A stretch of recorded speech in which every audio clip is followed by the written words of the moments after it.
এই শোন, মা হচ্ছে এই কুরকুরিটা হচ্ছে আমাদের দুজনকে ভাগ করে খেতে বলেছে। তুই আর আমি সমান সমান করে নেব, একদম মানে কি বলবো, একদম মানে তুই অর্ধেক আমি অর্ধেক, গুনে গুনে কিন্তু নেব, ঠিক আছে? এই দেখ প্যাকেটটা, এরপর আমি ছিঁড়ছি, বুঝলি? দাঁতা করে ছিঁড়বো। হ্যাঁ,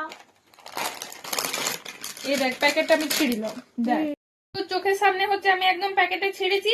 এরপর শোন, আমি এই প্যাকেটে নেব, তুই হচ্ছে বাটিতে নিবি কুরকুরি, যা একটা বাটি নিয়ে আয়।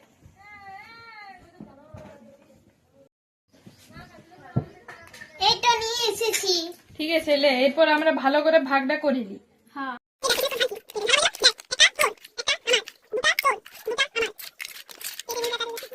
ভাগ করলাম, এরপর লে খা। একটা দে না হয়। আমারটা একটু কম পড়েছিল।